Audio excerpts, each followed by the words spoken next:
আমি একটা বিষয় নিয়ে খুব আতঙ্কে আছি। কি বিষয়? যাদের ভোটার লিস্টে অলরেডি নাম এসে গিয়েছে, আমি তাদের কাছে একটা অনুরোধ করব, এই 2026 ইলেকশনে ভুলেও যেন আপনারা ভোটদান থেকে বিরত থাকবেন না। প্রত্যেকে নিজের ভোট নিজে দেবেন। কারণ এইবার নির্বাচনে হয়তো ভোট দিলেন না, মনে হলো ধর এবার আর ভোটটা দেব না, এ ভুল কাজটা করবেন না। ও এখন পাগলা গরু খেপে গেছে, কখন কি বলছে বোঝা মুশকিল হয়ে যাচ্ছে। হয়তো এটাও বলে বসতে পারে 26 সালে যখন নির্বাচনে অংশগ্রহণ করেনি মানে ওর কোনো অস্তিত্ব নাই, ওর নামটা হয়তো ভুলে উঠে গিয়েছিল, ওইটাও ডিলিট করে দাও। কি বলছি বুঝে আসছে? এটাও বলে দিতে পারে যে ওর 26 সালে যার নাম উঠেছিল ভোট দেয়নি মানে ওর নামটা ভুলে উঠে গিয়েছিল, ওটা ডিলিট করে দাও। তাহলে কি হবে?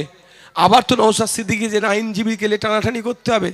এমনি ভাই পকেটে পয়সা নেই, কত আইনজীবী লাগাবো? তাহলে সুতরাং এবার আমরা কি করব? যাই হয়ে যাবে, এক হাত ছাড়া ছাড়া যদি বাজ পড়ে, এক হাত ছাড়া ছাড়া যদি বাজ পড়ে, বোমার আওয়াজও যদি শোনায়, এতটুকু মনে রাখবেন ওই বোমার আওয়াজকে আপনাকে উপেক্ষা করতে হবে, দলবদ্ধ হতে হবে, ঐক্যবদ্ধ হতে হবে, সারিবদ্ধ হয়ে ওই দুর্বৃত্তদেরকে তাড়িয়ে আপনাকে আমাকে ভোট কেন্দ্রে গিয়ে আগামী দিনের জন্য আপনার আমার ভবিষ্যৎ সুরক্ষিত যেমন করব, সাথে সাথে আপনার আমার ভোটার লিস্টে নাম যাতে ঠিকঠাক থাকে তার ব্যবস্থা করতে হবে। এবার হতে পারে ছাপ্পা মেরে নিয়েছে তো আপনার ভোটটা। আচ্ছা, ছাপ্পা যখন মারে টাইম দিয়ে মারবে? যদি ছাপ্পা মারে, ছাপ্পা মারতে দিয়ে হবে না। ভাঙড়ে যদি একটা বুথে ছাপ্পা হয় বুঝতে পারবে অন্য জায়গায় কটা কি হবে। কি গো? হ্যাঁ, একটা বুথে যদি খবর পাই তাহলে দুটো বুথে ও বুঝে যাবে কি হবে। শান্তিপূর্ণ ভোট হবে, আমরা সাথ দেব। ভোট যদি না পাই হেরে যাব, বাড়ি চলে আসব। কিন্তু কোনো জায়গায় যদি ভোট চুরি হয়, এক জায়গায় যদি ভোট চুরি হয়, হাতের একটা আঙুল যদি ডিস্টার্ব করে বাকি 4টা আঙুল কিন্তু আছে, এটুকু মাথায় রাখুন, বুঝে যান ইশারাতে। এটা ইশারাই বুঝে যান ভাই, এতটুকু। কি গো শামসুদ্দিন ভাই, সাদা ভাই, কি বলো? তাই হবে তো নাকি? একটা আঙুলকে ডিস্টার্ব করলে বাকি 4টা আঙুল আছে ভাই, স্বাভাবিকভাবে ডিস্টার্ব হবে। এবার বুঝে যাও, ছাপ্পার কোনো প্রশ্ন আসছে না। তারপরেও বলছি, বলতে পারে আমার ভোট তো অনেকজন মেরে নেবে। প্রিসাইডিং অফিসারদের কাছে ভোটার লিস্ট থাকে না? থাকে তো, ওখানে টিক মারতে হয় তো। কেউ যদি ছাপ্পা মারে ওখানে আর কি টিক মারবে? ও তো ভটাভট ছাপ্পা মারবে। আপনার কিন্তু প্রিসাইডিং অফিসারের ভোটার লিস্টটাই কিন্তু সংরক্ষণ হয়ে থাকে কোথায়? নির্বাচন কমিশনের অফিসে। তাই আপনাদের বলবো, নির্বিঘ্নে আপনাদেরকে যেতে হবে ভোট কেন্দ্রে গিয়ে আপনার মূল্যবান ভোট দিতে হবে। যদি মনে করেন খাম চিহ্নকে দিতে হবে, খাম চিহ্নকে দেবেন। যদি মনে করেন খাম চিহ্নের পরিবর্তে অন্য কাকে দেব, সেটাও দেবেন। আর যদি মনে করেন কাউকে দেব না, নোটা বলে আছে, সবার লাস্টে একটা সুইচ আছে নোটা, সেখানেও দেবেন। কিন্তু অনুরোধ করছি আপনি আপনার ভোট দান থেকে বিরত থাকবেন না। কারণ এভাবে যেভাবে নির্বাচন কমিশন তৃণমূল বিজেপির কথাতে বারবার পশ্চিমবাংলার বৈধ ভোটারদেরকে হয়রানি করছে, কখনো লজিক্যাল ডিসক্রিপেন্সি, কখনো আন্ডার অ্যাডজুডিকেশন, তো কখনো বৈধ ভোটারকে ডিলিট করে দিচ্ছে। তাহলে 2026 নির্বাচনের পরে ওদের কাছে একটা বড় হাতিয়ার হয়ে থাকবে। এত লোক ভোট দিতে পারেনি, তাহলে এইগুলো সব ফেক ভোটার, আবার ডিলিট করে দাও। তখন বিপদ হয়তো আমাদের মাথায় নেমে যেতে পারে। তাই অনুরোধ করব, বিপদের আগেই আমাদেরকে সতর্ক হতে হবে। আপনার ভোট আপনি দেবেন, নির্বিঘ্নে দেবেন। যদি কোনো জায়গায় মনে হয় রাতের অন্ধকারে 27 তারিখ রাত, এই 28 তারিখে ভোট না 29, ভুলে যাচ্ছি, 28 তারিখ রাত্রে আপনার পাড়ায় দুটো বোম মেরেছে, ভয়ে ঘরে ঢুকে গেলে হবে না। ভোটের দিন সকালে 29 তারিখ সকালে 4টে বোমের আওয়াজ শুনিয়েছে বলে আপনি ভয়ে ঘরে ঢুকে যাবেন না। ঐক্যবদ্ধ হতে হবে, দলবদ্ধ হতে হবে। ওই বোম মারা লোকগুলোকে রাস্তায়, ভোটের যাওয়ার রাস্তায় যদি খুঁজে পাওয়া যায়, ঐক্যবদ্ধ হয়ে গণতান্ত্রিক প্রক্রিয়ায় তাড়িয়ে এলাকা ছাড়া করতে হবে। আমি আপনাদের বলি, খবর আছে প্রতি বুথে ক্যানিং পূর্ব থেকে ওই সাইড থেকে ওই নটোরিয়াস ক্রিমিনালটা নাকি ভোটের জন্য 30টা করে লোক নিয়ে আসছে। আপনাদেরকে একটু সজাগ থাকতে হবে, মায়েদেরকেও তৈরি হতে হবে। ভোটের আগের রাতে, ভোটের দিনে ক্যানিং পূর্ব, জীবনতলা, মৌখালি সন্দেশখালীর লোক যদি এখানে ঘোরাঘুরি করে, তুমি তোমার কোন আত্মীয়র বাড়ি এসছো, পাকামো হচ্ছে, সন্দেশখালীতে ভোট চলছে, ওখানে ভোট না দিয়ে তুমি ভোগালীতে কি গল্প করতে এসছো, আলাকুলিয়াতে কি গল্প করতে এসছো, তাকে ধরে রাখবেন, কাশীপুর থানায় খবর দেবেন, কাশীপুর থানার অফিসাররা নিয়ে এসে তাকে তুলে গ্রেফতার করবে, এর ব্যবস্থা আমরা করব। কিন্তু সজাগ থাকতে হবে, কোনো বহিরাগত এসে আলাকুলিয়াতে, নাংলাতে, ভাঙড়ে যদি গুন্ডামি মস্তানি করে, ভাঙড়ের মায়েরা বাপেরা তাদেরকে ছেড়ে কথা বলবে না, গণতান্ত্রিক প্রক্রিয়ায় জবাব দেবে। প্রস্তুত নিতে হবে। ভোটের দিন সকালে তুমি মৌখালি থেকে এখানে কি করতে এসছো? কি বলছি বুঝতে পেরেছে? যেমন জীবনতলার গাড়ি এখানে এসে আগুন লাগলো বিজয়গঞ্জ বাজারে, না গাড়ির মালিককেও নেই, গাড়ির মালিককে গাড়ি কে নিয়ে এসলো, কেন আগুন লাগলো, কেস কাওয়ারি কিছুই হলো না। কিন্তু আগুনটা লেগিয়েছে কে, খোঁজ নেওয়া দরকার, বা কেন আসলো খোঁজ নেওয়া দরকার। তাহলে ভোটের নমিনেশনে জীবনতলার গাড়ি এখানে কি হই করছিল? তুই ভোটের দিনেও যদি কোনো বহিরাগত আসে, আচ্ছা করে ভালোবাসা দিতে হবে গণতান্ত্রিক প্রক্রিয়াতে। হ্যাঁ, তারপরে তো কাশীপুর থানা আছে, উত্তর কাশীপুর থানা, মাথায় থাকবে তো। একদম যদি কেউ বাইরে থেকে এসে গুন্ডামি মস্তানি করে, তাকে আমরা গণতান্ত্রিক প্রক্রিয়ায় ছেড়ে কথা বলবো না। আর বাইরে থেকে গুন্ডা মস্তান নিয়ে এসে তৃণমূলের যে 2-4টে নেতাগুলো পাড়াতে আছে, তাদের যদি হই করে এতটুকু বলে দেবেন যে ভোট মিটে যাক, তোকে সারা বছর তোমাকে এখানে থাকতে হবে, গুন্ডা মস্তান এসে সারা বছর তোমার বাড়ি পাহারা দেবে না, এতটুকু মাথায় রাখো। বাইরে থেকে নিয়ে আসবে, আমার পাড়ার ছেলেকে মেরে চলে যাবে, আমার পাড়ার ছেলেকে সিপিএম করতে পারে, কংগ্রেস করতে পারে, বিজেপি করতে পারে, আইএসএফ করতে পারে, যার যেটা এটা ইচ্ছা করবে। তুমি বাইরে থেকে লোক নিয়ে এসে আমার পাড়ার ছেলেকে মার খাইয়ে চলে যাবে, তোমাকে কিন্তু সারা বছর এই পাড়াতে থাকতে হবে, এটাও তাদেরকে বলে দেবেন। কি বলছি বুঝে আসছে? তাই বন্ধুগণ, এই আমাদের ইমরান কোথায় গেল গো, একটা ভালো উদাহরণ দিয়েছে, দারুণ উদাহরণ। বিষ আর কি বললে, বিষ আর ফল কোনটা গ্রহণ করবে? বাস্তব কথা। রাতের অন্ধকারে আমার কাছে খবর আছে কেনা হচ্ছে, ভোট কেনার চেষ্টা করছে, ভোটে আর জিততে পারবে না, ভোট কেনার চেষ্টা করছে। মায়েদেরকে শাড়ি দিচ্ছে, বাপেদেরকে লুঙ্গি জামা দিচ্ছে, কিছু কিছু করে টাকা দিচ্ছে। তো আমি প্রথম বলবো নিয়ে নিবার পক্ষে, একটাও ছাড়বেন না। যা পাবেন শাড়ি, জামা, টাকা পয়সা, মিষ্টি, বিরিয়ানি, গাড়ির তেল, সব বলবেন, সব নিয়ে নেবেন, কিচ্ছু ছাড়বেন না। তবে অনুরোধ এটাই, ও ব্যবসায় ইনভেস্ট করছে, ব্যবসায় ইনভেস্ট করবে মানে লাভ করবে। আপনি যে তার কথাই গলে তাকে ভোট দিয়ে দেন, দুটো ক্ষতি আপনাকে, দুটোরকমভাবে আপনার কাছে টাকা তুলবে। প্রথম কথা, 10 কোটি টাকা যদি ইনভেস্ট করে 100 কোটি টাকা সে তুলবে। কেমন করে তুলবে? এই নাংলা আলাকুলিয়ার মানুষ, একটা 2 কাঠা জায়গা আছে, দাম 5 লাখ টাকা কাঠা, আপনি বিক্রি করতে চাইছেন, আপনার মেয়ের ছেলের পরিবারের বা বাড়ি টাড়ি করবেন, 10 লাখ টাকায় বিক্রি করবেন, আপনি করে মেয়ের বিয়ে দেবেন বা একটা বাড়ি করবেন বা কিছু ইচ্ছা, তখন ওরা চলে আসবে, ওরা আপনাকে 1 লাখ টাকা করে কাটা দেবে, ওরা 1 লাখ 1 লাখ 2 লাখ দেবে, আর বাকি 8 লাখ ওরা খেয়ে নেবে, আর নাহলে আপনাকে জমি বিক্রি করতে দেবে না। দ্বিতীয় কথা, আপনি একটু কষ্ট করে সবজি বিক্রি করে গাড়ি চালিয়ে 2 পয়সা ইনকাম করেছেন, আপনি একটা জমি কিনতে চাচ্ছেন, 40,000 টাকা শতক, 60,000 টাকা শতক, বা 1 লাখ টাকা শতক, বা 5 লাখ টাকা শতক, আপনাকে ওরা 10 লাখ টাকা শতকে বিক্রি করাবে। আপনাকে ওর কাছ থেকে কিনতে হবে। যদি ওর কাছ থেকে না কিনে ডাইরেক্ট যদি মালিকের কাছ থেকে কিনে নেয়, দখল নিতে দেবে না, কারণ আগে 10 কোটি ইনভেস্ট করেছে, টাকা তো তুলতে হবে। বুঝতে পারছেন কি বলছি? সুতরাং সাবধান, যা দিচ্ছেন ছাড়বেন না, নিয়ে নেবেন, কিন্তু খালি হাতে ওকে মৌখালিতে আমাদেরকে পাঠাতে হবে। আর একটা কেমন ভাবে হবে, আর একটা কেমন ভাবে ইনকাম করবে বলে দিচ্ছি। এই আপনাদের যেখানে বসে আছে তার বাম দিকে একটা লাইট পোস্ট আছে, দেখতে পেয়েছেন? আছে তো? এই লাইট পোস্ট করতে গিয়ে আমি বুঝছি, এই লাইট পোস্ট করতে গিয়ে 3 লাখ টাকা হয়তো প্রজেক্ট, বোঝানোর জন্য বলছি 3 লাখ টাকার প্রজেক্ট। এখন যে বরাত পাবে তাকে বলে দেওয়া হবে আমাকে 1.5 লাখ দাও, আর 1.5 লাখে ও কি লাইট করবে আর কি লাভ করবে, ওই রকম টাঙিয়ে দিয়ে চলে যাবে।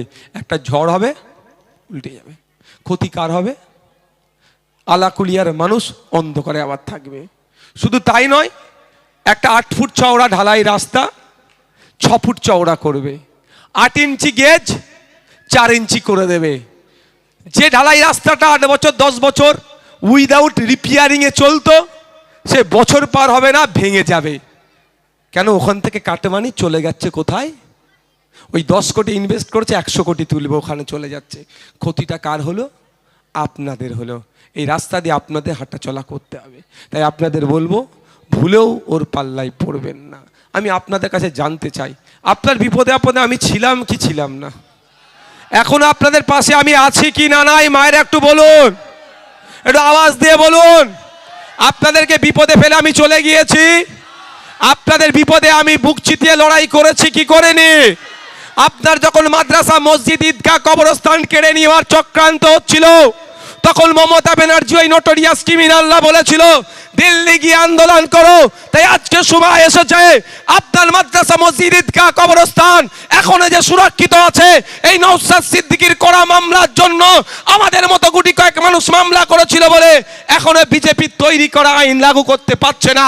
তাই আজ তারা গোপনে গোপনে বিজেপি তৃণমূল সেটিং করে নওশাদকে হারাবার জন্য শুভেন্দু অধিকারীর সাথে কথা বলে, হয়তো মমতা ব্যানার্জির সাথে কথা বলে, মোদির পরামর্শ নিয়ে ভাঙড়ের বিজেপির বিধায়ক প্রার্থীর সাথে গোপনে আলোচনা করছে। কারণ বিজেপি আইন তৈরি করছে, আপনার মসজিদ কাটবে, আপনার মাদ্রাসা কাটবে, আপনার ঈদগাহ কাটবে, আপনার ওয়াকফ সম্পত্তি কাটবে। আর নওশাদ সিদ্দিকী ওই আইনকে আটকানোর জন্য আইনি লড়াই করছে, কাটতে পারছে না। এই জন্য ওদের রাগ হচ্ছে, বিজেপি তৃণমূল মিলে এই আমাকে হারাবার চক্রান্ত করছে। তাই এর উত্তর আপনারা দেবেন কি দেবেন না? এই এখানে যারা গুটি কয়েক তৃণমূলের নেতা আছে তাদেরকেও বলবো, একটু ভাবুন তো, আপনার আব্বা আম্মা, দাদু দাদি যে কবরে শুয়ে আছে, সেই কবরটা এখনো যে বেঁচে আছে, অর্থাৎ বুল্ডুজার চালিয়ে দখল হয়ে যায়নি, এটা কিন্তু মমতা ব্যানার্জির করা মামলার জন্য নয়, ওই নটোরিয়াস ক্রিমিনালের মামলার জন্য নয়, নওশাদ সিদ্দিকীর করা মামলার জন্য। আর সেই নওশাদ সিদ্দিকীকে হারানোর জন্য নটোরিয়াস ক্রিমিনাল বিজেপির প্রার্থীর সাথে গোপনে আতাত করেছিল। ছবি এখন পাবলিক হয়ে গেছে বলে কি বলছে? সৌজন্য সাক্ষাৎ। সৌজন্য সাক্ষাৎ আমরা বুঝি। সৌজন্য সাক্ষাৎ গত নির্বাচনে আমার সাথে হয়েছিল বিজেপির প্রার্থীর। কোথায়? ভোট কেন্দ্রে। আমিও পরিদর্শনে গেছি, উনিও গিয়েছেন। আমাকে বলছে, নওশাদ ভাই কেমন আছো? আমি বলছি আমি ভালো আছি। দিদি আপনি কেমন আছেন? কারোর ঘরের মধ্যে ঢুকে দরজা দিয়ে গুজগুজ ফুসফুস করিনি অন্যকে হারাবার জন্য। বুঝতে পারছেন কেন আমার উপরে রাগ? কেন আমাকে হারাতে চাইছে? বিজেপি আইন করে জমি, মাদ্রাসা, মসজিদ, কবরস্থান কাটতে চাইছে, আর ওই আইনকে আমি কেস করে আটকাচ্ছি। ওই জন্য মোদির নির্দেশে মমতা আর শুভেন্দু অধিকারী বসে প্ল্যান করে আমাকে হারাবার চেষ্টা করছে। তাহলে ভাঙড়ের এই আলাকুলিয়ার, ভাঙড় ভোগালী একের মানুষের জবাব দেবে তো নাকি? আমাকে কেন হারাতে চাইছে? ফেক ST/SC সার্টিফিকেট দিয়ে প্রকৃত ST/SC থেকে বঞ্চিত করছে, আর নওশাদ সিদ্দিকী বিধানসভার মধ্যে দাঁড়িয়ে মন্ত্রীর বলতি বন্ধ করে দিচ্ছে, মুখের কথা বন্ধ করে দিচ্ছে। কেন ফেক ST/SC সার্টিফিকেট ছেড়েছো? তাই এরা মোদি মমতা মিলে আমাকে হারাবার চক্রান্ত করছে। তাই মায়েদের বলবো, আপনি যখন বিপদে পড়েছিলেন আমি বুক চিতিয়ে লড়াই করেছি। যদি মনে করেন আগামী 5 বছর একইভাবে আপনার পাশে থেকে বিপদে আপদে আপনার সাথ দিয়ে এবং আপনার ভোটাধিকার ফিরিয়ে নিয়ে আসার লড়াইয়ে শেষ পর্যন্ত লড়াই করে যাবে, অন্য কোনো প্রার্থী নয়, সংযুক্ত মোর্চা তথা বামেদের সমর্থন নিয়ে ইন্ডিয়ান সেকুলার ফ্রন্টের প্রার্থী হিসাবে আমাকে পুনরায় এখানে নির্বাচিত করে বিধানসভায় পাঠানো দরকার। তাহলে আপনাদের বলবো 29 এপ্রিল কারো কথায়, কারো প্ররোচনায় পা দেওয়ার দরকার নাই। EVM মেশিনের 5 নম্বরে বোতাম টিপে আমাকে খাম চিহ্নে ভোট দিয়ে বিধানসভায় পাঠান। বিগত 5 বছরের নয়, আগামী 5 বছর শিক্ষা, স্বাস্থ্য, কর্মসংস্থানের প্রশ্নে আপসীন সংগ্রাম করব, বিভাজনের বিরুদ্ধে লড়াই করব, ঐক্যের পক্ষে সওয়াল করব। তাই আপনারা যদি সুযোগ দেন, আপনাদের প্রতিনিধি হয়ে, মানুষের প্রতিনিধি হয়ে, রাজ্যের প্রতিনিধি হয়ে বিধানসভায় যেমন আওয়াজ তুলেছিলাম, আগামী 5 বছর আবার আওয়াজ তুলব, যদি আপনারা সুযোগ দেন। না সুযোগ দিলে পারবো না। তবে EVM মেশিনের একটা খেলা হয়েছে। আমাদের যিনি আছেন ওনার নামটা কি গো? এখানে তোমার নান্নু সাহেব, আমাদের যিনি অ্যারেস্ট হয়ে আছেন গো, নান্টু ভাই, ওনার পরিবার থেকেই তো মনে হয়েছে। যাক, তৃণমূল প্ল্যান করে আবার আমার নামে একটা প্রার্থী দিয়েছে, মানে যত রকম পাচ্ছে আমাকে আটকানোর চেষ্টা করছে।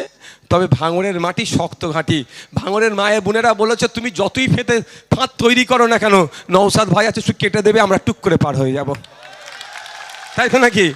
ও ফাঁদ করলে আমরা ফাঁদ পার হবো। দুটো ইভিএম মেশিন হয়েছে, শুনেন এখন আপনাদের একটু দায়িত্ব নিতে হবে ভাই, বাড়িতে গিয়ে অন্য মানুষকে বোঝাতে হবে। মায়েদেরও বলছি ঘাবড়ে যাবেন না, ভোট দিতে ঢুকলে দুটো ইভিএম মেশিন পাবেন। এই বলে এটা নয় কোনটাতে আমি আছি কোনটাতে নাই, দুটো ইভিএম মেশিন এই জন্যই হয়েছে। একটা ইভিএম মেশিনে 16 জন প্রার্থীর নাম হয়, এবারে ভাঙড়ে 20 জন টোটাল প্রার্থী হয়েছে, ফলে 16 আর 4 20। তাহলে কোন ইভিএম মেশিনটা আপনারা দেখবেন? 16, 1 থেকে 16 অবধি যেটা আছে সব, যেটাতে ঘরের ছবি টবি দিয়ে আছে, সেই ইভিএম মেশিনটাকে সামনে দুটো পাশাপাশি থাকবে, সেটাকে ফলো করবেন। 1 2 3 4 5, কি বললাম? ভোট কেন্দ্রে ঢুকবেন, হাত দুটো পেছনে রাখবেন, পেছনে রেখে ইভিএম মেশিনের দিকে তাকাবেন, পাশাপাশি দুটো ইভিএম মেশিন থাকবে, 1 2 3 4 5। 5 নম্বরে যখন আসবে দেখবেন মোহাম্মদ নওশাদ সিদ্দিকী, আমার নাম, আমার ছবি, আমাদের পার্টির সিম্বল খাম, তারপর একটা ছোট্ট সুইচ আছে, ওই সুইচটা টিপে দেবেন, আওয়াজ হবে, ছেড়ে দেবেন। অন্য কোনো সুইচে হাত দেবেন না, কারেন্ট মেরে দেবে কিন্তু, বলে দিচ্ছি। কি বললাম, বুঝে আসছে তো? অন্য দ্বিতীয় যে ইভিএম আছে সেখানে তাকাবার দরকার নেই, ঘাবড়ে যাবেন না। আমার ছবি ওখানে দেওয়া থাকবে মা, কালার ছবি দেওয়া থাকবে, আমাদের সিম্বলটা তো মনে আছে, আমাদের ব্যানার, আমাদের পতাকা, ছোট পতাকা, পয়সা কম, তৃণমূলের চাল চুরি, ডাল চুরি, গরু পাচার, বালি চুরি করে বড় বড় পতাকা আমাদের পতাকাকে ঢেকে দেয়, তাই না? করে তো, কিন্তু দিলে তো ভাই সিম্বলটা ঢুকে গিয়েছে, এখানে কি করে ঢাকবে ভাই? খাম চিহ্নটা 5 বছর ধরে মনে আছে তো নাকি? তো ইভিএম মেশিনের সামনে যাবেন, আপনার ছোট ভাই, আপনার বন্ধু, আপনার ছেলে নওশাদ সিদ্দিকীর ছবি আছে, সেখানে গিয়ে কি করবেন, ওখানে টিপে দেবেন। এবার আপনাদের বলি, গ্রামে গঞ্জে একটা কথা ছড়াচ্ছে, কি, যেখানে ভোট দিয়ে হবে ওখানে নাকি ক্যামেরা লাগানো থাকবে, যে বলছে তাদের বলবেন একটু দাঁড়া, ফোন থেকে মোবাইলটা বার করবেন, এই পকেট থেকে মোবাইলটা বার করে বলবেন এবার বল কি বলছিলিস, ও বলবে যে ক্যামেরা লাগানো থাকবে, কে কাকে ভোট দিচ্ছে সব রেকর্ড করে আমরা দেখতে পাবো, তাই তো? এইটুকু শুধু আপনারা আমাকে রেকর্ড করে পাঠান, আমি কথা দিচ্ছি ওই ছেলেটাকে যদি আমি জেলের ভাত খাওয়াতে না পারি, আমি এখানে কন্টেস্ট করাই ছেড়ে দেবো, কারণ সে গণতন্ত্রের পরিপন্থী কথা বলছে, এটা গণতন্ত্রের উৎসবে সামিল হচ্ছে না, উৎসবকে ভুলণ্ডিত করার কথা বলছে। দেখবেন কাশীপুর থানা এসে তাকে ধরে জাল গাড়িতে হোক আর পুলিশ গাড়িতে হোক তুলে নিয়ে যাচ্ছে, কারো সাহস নাই, ক্যামেরা দিয়ে দেখাতে পারে না আপনি কোথায় ভোট দিচ্ছেন, এটা আপনাকে ভয় দেখানো হচ্ছে, চমকানো হচ্ছে। এই ধরনের অবাঞ্ছিত কেউ যদি কথা বলে, তার ছবি বলবে দাঁড়া একটু ভিডিও করছি, বল একটু, ঠিক আছে, ভয় পাবেন না। দ্বিতীয় কথা বলতে পারে খাম চিহ্নে আতর লাগিয়ে রাখবো, ভোট দিয়ে আসার পরে তোমার হাতটা সেন্ট হচ্ছে নাকি আতরের গন্ধটা শুকবো, এটা বলতে পারে। আমি আপনাদের বলছি এটাও ভয় খাবেন না, 2021 নয়, এটা 2026। আমাদের নেতৃত্বরা তৈরি হয়ে আছে, ভোটের লাইনে শুধু আপনারা দাঁড়াবেন না, 30 জন 40 জন 20 জন ছাড়া আমাদের মায়েরা নেতৃত্বরা দাঁড়াবেন, তারাও তো ভোট দেবে ভাই, তারাও ভোট দিতে যাবে, ভেতরে গিয়ে দেখবেন কি পরিস্থিতি। যদি দেখেছে খাম চিহ্নেতে আতর লাগিয়েছে, পকেটে আমাদেরও আতর থাকবে, অফিসারকে বলা হবে এই করেছে, এটাকে ব্যবস্থা করুন। অফিসার যদি ব্যবস্থা গ্রহণ না করে, একটা সুইচও আতর ছাড়া থাকবে না, সব সুইচ আতর হয়ে যাবে, ইভেন নোটা পর্যন্ত। ওরা আতরের একটু আতর ঢালবে, আমরা বালতি আতর ঢেলে দেবো। পুরো ইভিএম মেশিন নয়, পুরো পোলিং স্টেশন অথবা বুথে শুধু খুশবো হবে, বুঝতে পারছেন? সব ধমকানো চমকানো হচ্ছে। আমাদের কারিমুল, আমাদের সাদা ভাই, শামসুদ্দিন ভাইরা যারা নেতৃত্বরা আছে, গুনে গোল দিচ্ছে ওনাকে, কাকে, বুঝতে পেরেছেন তো? গুনে গোল দিচ্ছে। প্রথমে কি বললো, খেতে ফলাতে পারবো না, খামারে ফলাবো, মানে 1-0 গোল খেলো। এরা ক্ষেতটাকে ভালো করে বুঝে নেবে। এবার কি বলছে, গণনা কেন্দ্রে বুঝে নেবো, তার মানে 2-0 গোল হলো। আর 4ও গোল, শুনুন, 1 লাখ ভোটে হারাবো। যখন এরা প্রশ্ন করতে শুরু করে দিল, বললো 50,000 ভোটে, আবার একটা গোল খেলো। একটা ভোটে হলো নাকি হারাবো। মানে এদের কর্মীদের এই দিয়েও আর মানসিকতা ঠিক রাখতে পারছে না, শুধু কর্মীদের মনোবলকে চাঙ্গা রাখার জন্য এ কথা বলছে। কারণ আমাদের নেতৃত্বরা গুনে গুনে গোল দিচ্ছে, ওয়েবসাইটে নয়, খেলিয়ে খেলিয়ে গোল দিচ্ছে, হাঁপিয়ে হাঁপিয়ে হাঁপিয়ে দিচ্ছে, ওদেরকে গোল দিচ্ছে। তো এখন শওকত বাবু ক্যালকুলেটার নিয়ে হিসাব করছে। কি হিসাব করছে? যে আমি এই ভোট কত পাবো, ওই ভোট কত পাবো, মানে হিন্দু ভোট কত পাবো, মুসলমান ভোট কত পাবো, এই হিসাবে লেগে গেছে। সব হিসাব করেও দেখে নিয়েছে যে উনি এখানে কত হাজার ভোটে হারবে। আমার বিশ্বাস ভরসা ভোগালীর মায়েদের ওপরে, বোনেদের ওপরে, ভাইদের ওপরে, যে 2021 সালে এই অঞ্চল থেকে যতটা না লিড পেয়েছিলাম, 2026-এ ব্যাপক লিড এই অঞ্চল থেকে আমাদেরকে দেবে। এবং এই 13টা অঞ্চল থেকে, সে বামনঘাটা হতে পারে, বেউতা 1 হতে পারে, বেউতা 2 হতে পারে, জাগলগাছি, প্রাণগঞ্জ, নারায়ণপুর হতে পারে, আর ওই পোলেরহাট 1 নম্বর অঞ্চল ভগবানপুর হতে পারে। 13টা অঞ্চল থেকে যা আমি সিমটম দেখতে পাচ্ছি, মানুষের মধ্যে যে উদ্দীপনা দেখতে পাচ্ছি, গত 21 সালেও কিন্তু উদ্দীপনা ছিল, কিন্তু একটু জড়তা ছিল, বিজেপি চলে আসবে, বিজেপি চলে আসবে, মানুষের মনের মধ্যে একটু আতঙ্ক ছিল। কিন্তু গত 5 বছরে দেখা নিয়েছে কে আসছে কে যাচ্ছে বড় কথা নয়, নওশাদ সিদ্দিকী একা 293টাকে হিলিয়ে রেখেছে। আমরা নওশাদ সিদ্দিকীকে বেশি মার্জিনে পাঠাবো। তাই আমার বিশ্বাস 2021-এর মতো সিচুয়েশন নাই, খুব টাফ সিচুয়েশন ছিল। আমি মনে করি এখন আমাদের সহজ, আরো এক প্ল্যাটফর্মটা অনেক সহজ হয়ে গিয়েছে। তাই মায়েদের প্রতি ভরসা রেখে, বাপেদের প্রতি ভরসা রেখে জোর গলায় আমি বলে যাচ্ছি, এবারের মার্জিনটা কম করে 50,000 প্লাস হবে, এটা উনি ভালো করে বুঝে নিয়েছেন। তাই আতঙ্কে আছেন। এখন যদি তিনি বলেন আমি হেরে যাব, তাহলে তার দলের যা গুটি কয়েক আছে পতাকা বাঁধার লোক, সেটাও আর থাকবে না। বুঝতে পেরেছেন? এখন ওনারা একটা কি করছেন, যে বলছেন ওনারা ধরে নিয়েছে মুসলিম ভোট পাচ্ছি না, এখন অমুসলিম ভোট ওনাদের লাগবে। সে গুঁড়োও বালি। কি বলছে? সেই গুঁড়োও বালি। ভাঙড়ের অলিতে গলিতে যাবেন, কি হিন্দু কি মুসলমান, কি দলিত কি আদিবাসী, নওশাদ সিদ্দিকীর কথাটা একবার বলবেন। আর উল্টো দিকে ওই 20 নটোরিয়াস ক্রিমিনালের কথা বলবেন। তুমি রসগোল্লা নেবে না বিষ খাবে, ও বলে দেবে চিন্তা করতে হবে না, এবার আর 2021 নয়। হ্যাঁ, 2021 সালে আমরা কম ভোট পেয়েছিলাম, কারণ আমাদের তখন নতুন দল। কে বলেছিল মুসলমানদের দল, কে বলেছিল বিজেপির দল, যারা যেমন ভাবে আমাদের নামে মিথ্যাচার করেছিল। আর আমাদের তো মিডিয়া কেনার অত পয়সা নয়, কর্পোরেট ফান্ড নয়, আর চুরির টাকা নয়। মিডিয়া প্রোপাগান্ডা চালিয়েছিল, আমরা কাউন্টার করতে পারিনি। ফলে 2021-এ আমি স্বীকার করে নিচ্ছি, বামপন্থীর মধ্যে থেকেও যতটা ভোট আসার কথা ছিল সেইভাবেও আসেনি।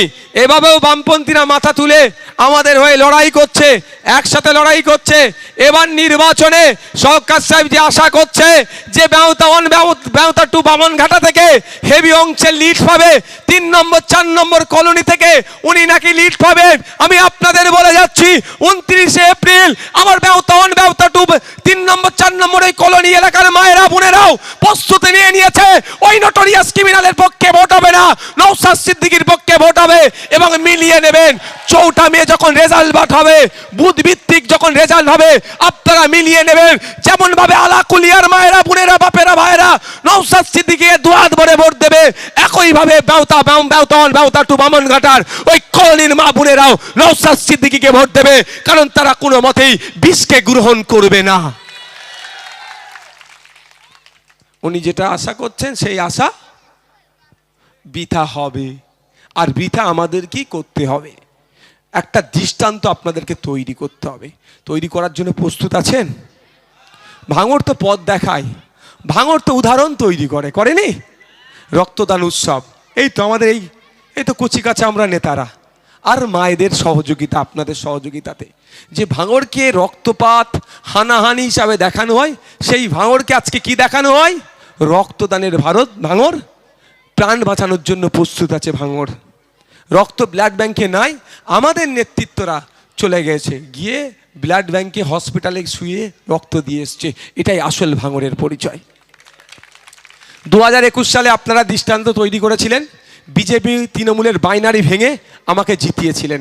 এখন দিকে দিকে যেখানেই যাচ্ছি, দেগঙ্গা, মধ্যমগ্রাম, বারাসাত, আমডাঙ্গা, বসিরহাট, অশোকনগর, হাবড়া, এইদিকে মেদিনীপুর, যেখানে যেখানে যাচ্ছি একটাই আওয়াজ, ভাইজান এখান থেকেও পাস করাবো, আপনার সাথে বিধানসভায় একসাথে পাশে বসিয়ে লড়াই করাবো। অর্থাৎ ভাঙড় 2 ওরা তৈরি করতে চাইছে। তাহলে ভাঙড় 2 কেন তৈরি করতে চাইছে? 21 সালে আপনারা উদাহরণ তৈরি করেছিলেন, দৃষ্টান্ত তৈরি করেছিলেন বলে। তাই 26-এ আমরা একটা দৃষ্টান্ত তৈরি করব, 2031-এ রাজ্যের মানুষ ফলো করবে, যাতে ভাঙড়কে মডেল হিসাবে দেখে, তার দৃষ্টান্ত আমরা তৈরি করব। প্রস্তুত আছেন তো? কারা প্রস্তুত আছেন এটা হাত তুলুন তো, হাতটা তুলে রাখুন। মায়েরা প্রস্তুত আছেন তো দৃষ্টান্ত তৈরি করার? দৃষ্টান্ত এটাই হবে, রাজ্যের মানুষকে আমরা বার্তা দেব। বার্তাটা এটাই, কোনো নটোরিয়াস ক্রিমিনাল ভাঙড়ের মানুষের ভোটে জিতে বিধানসভায় যাবে না, কোনো বিষ বিধানসভায় যাবে না। যে ক্যানিং পূর্বকে শোষণ করেছে, ধ্বংস করেছে, ভাঙড়কে শোষণ করতে এসছে, ধ্বংস করতে এসছে, তার জায়গা বিধানসভার মধ্যে নয়, তার জায়গায় মৌখালিতে। সেটা আমরা প্রমাণ করে দেখিয়ে দেব। আমরা এবার প্রমাণ করে দেবো কি রাজ্যের মানুষ ফলো করবে।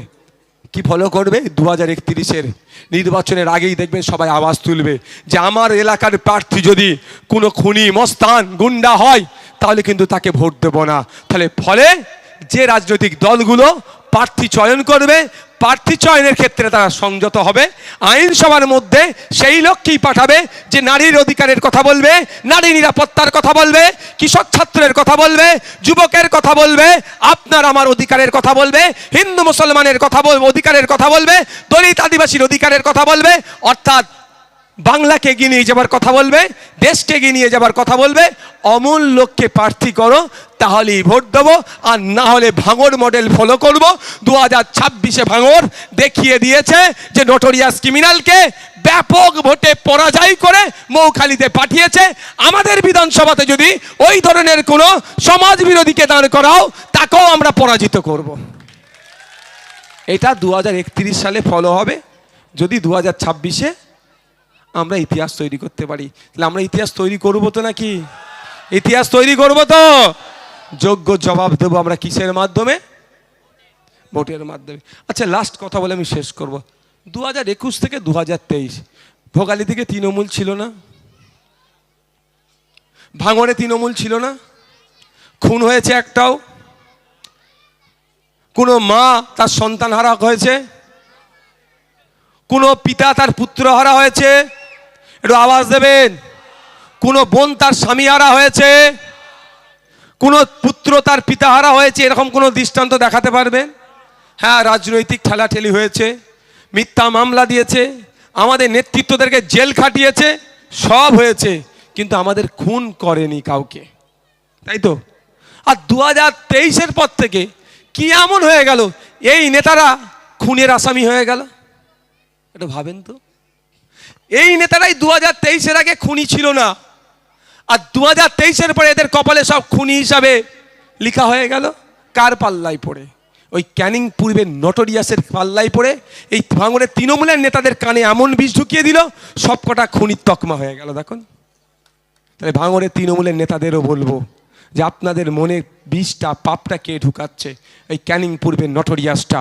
কারণ আপনাদেরকে খুনি বানাচ্ছে আর ও গায়ে হাওয়া লাগিয়ে ঘুরছে। তাই আপনাদের আর একটা কথা বলি, আমি এভিডেভিটটা তুলেছি, এখন আমার চেক হয়নি।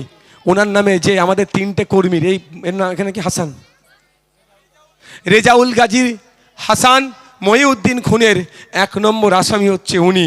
ওনার নাকি হলফনামাতে এই খুনের কোনো এফআইআরের কপি দেয়নি। যদি হ্যাঁ, আমি দেখছি ওটা, আমরা অ্যাডভোকেটের সাথেও কথা বলছি, হয়তো মনে হয় ওনার নমিনেশনটাও বাতিল হয়ে যেতে পারে। আমি আগে দেখি কাগজটা, তারপরে বলবো। দেখি আগে কাগজটা দেখবো, তারপরে বলবো। কারণ নমিনেশনে সব সত্য দিতে হয়, কোনো যদি অসত্য বা কোনো জিনিস বাইপাস করে তার নমিনেশন বাতিল হয়ে যায়। আমি আজকে রাত্রি আমার উকিলের সাথে কথা বলবো, কি হচ্ছে ওটা দেখি, কিন্তু আমি আবার ফিরে আসি। তাহলে বলুন, 2023 সালের আগে পর্যন্ত ভাঙড়ের নেতারা এত হিংসাত্মক হয়ে ওঠেনি। 23 সালের পরে হিংসাত্মক হয়েছে কার জন্য? ওই নটোরিয়াস ক্রিমিনালের জন্য। তাই খুনি বানালো কাকে? ওই নটোরিয়াস ক্রিমিনালের জন্য। আর শুধু তাই নয়, তৃণমূলের হাতে তৃণমূলের নেতা খুন হলো, এই নটোরিয়াস ক্রিমিনালটার জন্যই। তাই আমি ভাঙড়ের যারা তৃণমূলের নেতা আছে তাদের বলবো, এই পাপকে বিদায় দিন, নাহলে এ স্বার্থের জন্য কালকে আপনার উইকেটটা ফেলে দিতে পারে। এ স্বার্থের জন্য কালকে আপনার উইকেটটা ফেলে দিতে পারে। কত বড় নির্লজ্জ বলুন, রাজ্জাক খাঁকে খুন করে এসে শওকত সাহেবের সব থেকে কাছে যারা ছিল তারাই খুনি। শওকত সাহেব নাকি কিছুই জানে না, শওকত সাহেব সব জানে। সঠিকভাবে ইন্টারোগেশন হলে, সঠিকভাবে জিজ্ঞাসাবাদ হলে 1 নম্বর বুলাকের প্রাণগঞ্জ অঞ্চলের নেতৃত্বদের নাম উঠে আসবে, সাথে সাথে শওকত মোল্লারও নাম উঠে আসবে। তবে একটা কথা বলে যায়, আগামী দিন আসছে, এটাও বলে যাচ্ছি, এই রাজ্জাক খাঁয়ের খুনের মামলার হয়ে নওশাদ সিদ্দিকী লড়বে এবং এই খুনিদেরকে কাঁধে আইনের মাধ্যমে জেলের ভাত খাওয়াবে।